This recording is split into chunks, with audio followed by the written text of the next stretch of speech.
Welcome to Pixel Parenting, where we talk about science-based tools, challenges, and opportunities of raising children in today's tech-driven society. I'm your host, Patricia Cangas, a digital marketer, former video game professional, and holder of a master's degree in educational studies by Johns Hopkins University. Welcome to the first episode of Pixel Parenting. This is quite an unusual podcast, as I will be experimenting with AI tools.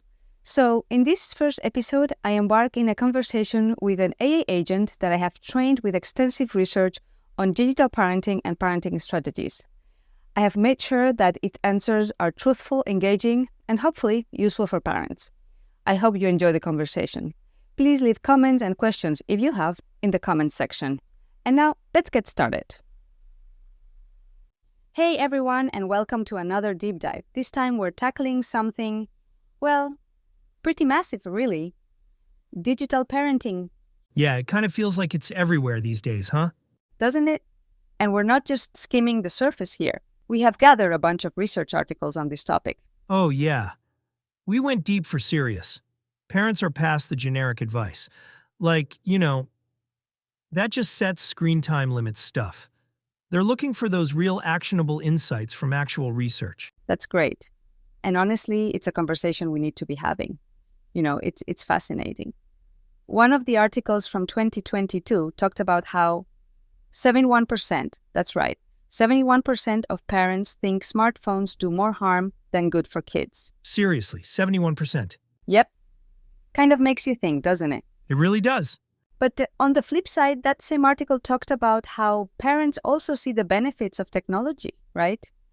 The learning potential, the mere fact that it can keep a kid entertained for an hour.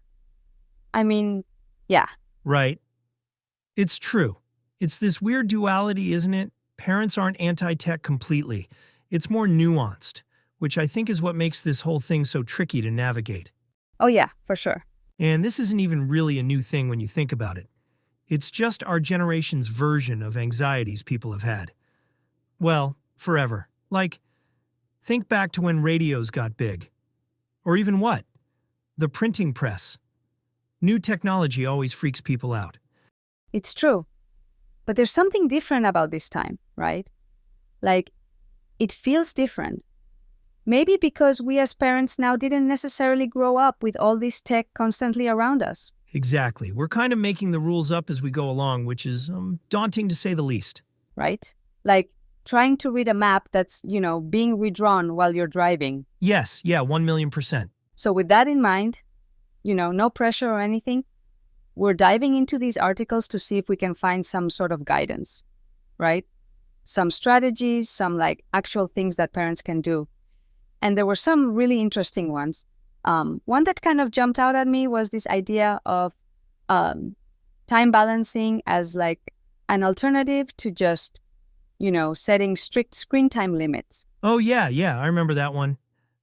That was from that 2022 article on digital parenting strategies.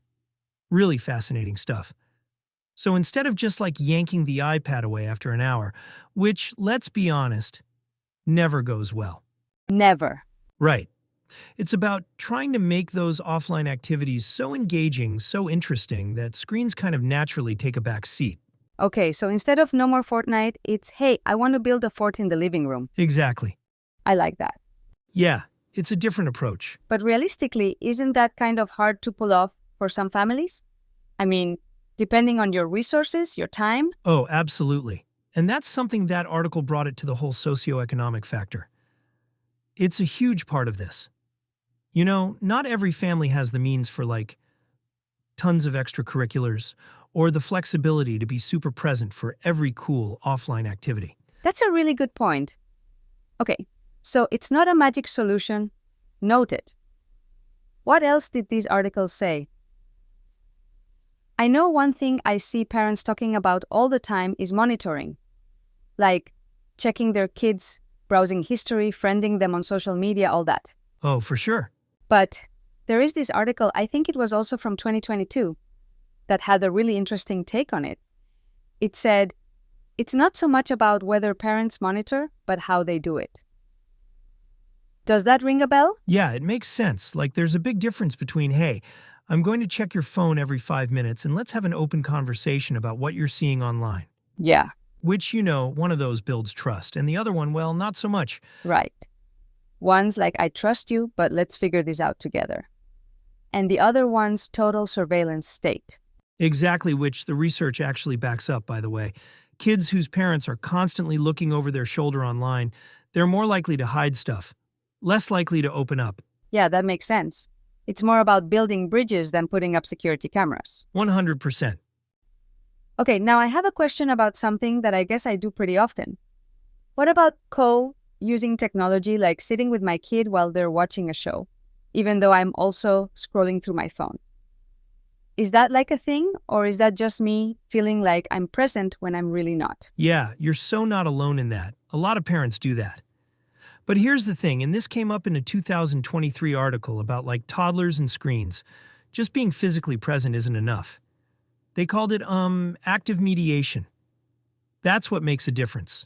Okay, hold on. Active mediation. I'm going to need you to unpack that one for me. So it's like, yeah, you're on the couch with your kid, but you're actually engaging with what they're watching, asking questions, talking about the characters, the story. You're not just a warm body in the room. You're like a co-pilot on their digital journey, right? It's like instead of them just passively absorbing whatever's on the screen, you're helping them process it, make sense of it. Okay, that makes a lot of sense. Active, not passive. Got it. Exactly. And thinking about it, that kind of ties into the whole digital literacy thing, doesn't it? Oh, right. It's not just about knowing how to use an iPad or whatever, but actually understanding how this stuff works. Yeah. And even more than that, it's about being a good digital citizen, being responsible, knowing how to stay safe. And that's where, we as parents come in. We're the role models here. So we're not just teaching them to read a book, we're teaching them to read the internet. Yes. And there's this great article. Let me see if I can find it. Oh, here it is. A digital literacy workshop training model for child parenting in a fourth industrial era. It talks about how parents can, model good behavior online, have those conversations about what's appropriate to post and share. All that stuff. Oh, yeah, I remember reading that one. It makes you realize, this is serious stuff. It's not just about whether our kid can beat level 5 of some game, right? It's about giving them the tools to navigate a whole world that, frankly, is changing faster than we can keep up with. It's true. And one thing that really stuck with me from these articles was how much a parent's own comfort level with technology plays into all of this. Oh, totally. There was this 2020 study, something about digital parenting behaviors. Yeah, I think I know which one you mean. It talks about this thing called parental self-efficacy, which basically means how confident a parent feels in their own digital skills. Right. And it makes sense because, if you don't feel comfortable with technology yourself, how can you possibly be expected to guide your kid through it? Exactly. I can barely work my own phone sometimes. How am I supposed to teach my kid about online safety? Which is why it's not enough to just tell parents, be more digitally literate. We need to give them actual support, workshops, resources, places they can go to actually learn these skills. Yes, we wouldn't just throw someone in a classroom and say, okay, teach without any training. Parents need training wheels for this stuff too. 100%. Okay. South, we've talked about strategies and our own hang-ups as parents, but isn't there always this underlying assumption that every family is the same and that one set of rules will work for everyone? Oh, absolutely. And that's just not realistic at all. Nope.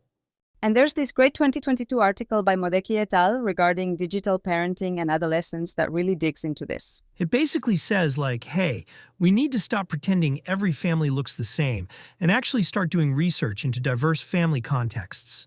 Because a single parent in a city is going to have different challenges than a two-parent household in a rural area, right? Exactly. Or even think about socioeconomic differences. Mm-hmm. That article talked about how for some low-income families, technology can be a lifeline. Oh, it can be a way to stay connected with support systems, access resources, even just keep kids safe if they live in a dangerous neighborhood. Whereas a higher-income family might be more worried about too much screen time cutting into their kids' extracurriculars, right? Exactly. So the why behind how families use technology is just as important as the how much. That's such a good point. And we can't forget about gender either. Did you know there's actually research from way back in 1999 that shows mothers are often more likely than fathers to, closely monitor their kids' online activity. That's such a good point. And we can't forget about gender either. Did you know there's actually research from way back in 1999 that shows mothers are often more likely than fathers to, closely monitor their kids' online activity? Really? Well, that makes sense if you think about traditional gender roles, right? Like, moms are often expected to be more on top of, well, everything. That's what they found. And it's a good reminder that digital parenting shouldn't fall solely on moms. Dads need to be just as involved. Absolutely. And you know what else is interesting? That same 1999 study also found that when it came to actually talking about online content with their kids, parents from higher socioeconomic backgrounds actually did it less often than those from lower socioeconomic backgrounds. Wait, really? That seems kind of counterintuitive, doesn't it? I know, you'd think it'd be the opposite, right? Yeah. But the researchers theorized that maybe those higher income parents felt more confident in their kids' ability to handle themselves online. Maybe because they have greater access to things like digital literacy programs, That's a good point. But either way, it shows that there's no one-size-fits-all here. Every kid needs guidance regardless of, their background, their family's income. It's about meeting kids where they're at, right? Okay, so to recap, we've talked about specific strategies, the importance of parental attitudes, and how things like socioeconomic status and gender play a role. But before we move on, I kind of want to shift gears a little bit. Okay, yeah. Because up until now, we've mostly been focused on the risks, right? How to keep our kids safe online. How to prevent them from making bad choices. But as parents, how do we move beyond just protection to actually empowering our kids in the digital world? That is such a good question, and it's where this idea of digital cultural capital comes in. Okay, digital cultural capital. I want you to break that one down for me. There's basically the knowledge, the skills, the behaviors that allow you to not just survive in the digital world, but to thrive. So not just being safe, but actually using technology to your advantage? Exactly. To connect with others, to express yourself, to learn, to grow. And that requires a pretty big mindset shift for a lot of us parents. We have to go from seeing technology as this scary thing to seeing it as a tool for empowerment. Which is easier said than done, honestly. So how do we actually do that? How do we help our kids build that?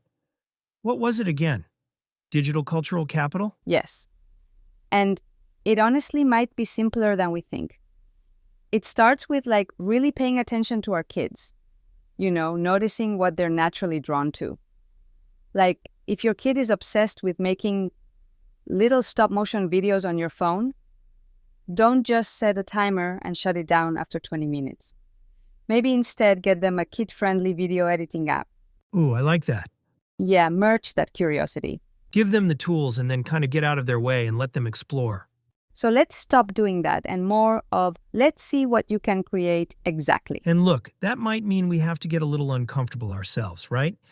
Maybe we need to learn some new tech skills alongside our kids, or admit that we don't have all the answers. But that's okay. We're all figuring this out together. Yeah. And speaking of figuring things out, remember all those mistakes we talked about earlier? Those are actually prime opportunities for learning. You mean when our kid accidentally posts something they shouldn't? Or ends up on some random website? Yes, because it's easy to freak out in those moments, right? I know, for sure. My first instinct is always to grab their device and go, "What do you think you're doing?" Right? Yes. But what if instead of yelling or immediately taking their tech away, we use those moments as teaching opportunities, sit down with them, talk about what happened, why it might not have been the best choice, and how they can avoid similar situations in the future. So instead of being the internet, police were more like their guide. Exactly. Because at the end of the day, we want our kids to be able to navigate the online world independently, right? Right. And that takes practice. And yeah, sometimes it even takes making a few mistakes along the way. I love that. Okay, so if we had to sum up everything we've talked about today, it seems like digital parenting isn't just about saying yes or no to technology, right? It's so much bigger than that. It's about teaching our kids how to be responsible, how to be safe, how to use this stuff for good. It's about understanding that what works for one family might not work for another. And it's about remembering that we as parents don't have to have all the answers. Yeah, we're all just figuring it out as we go. Exactly.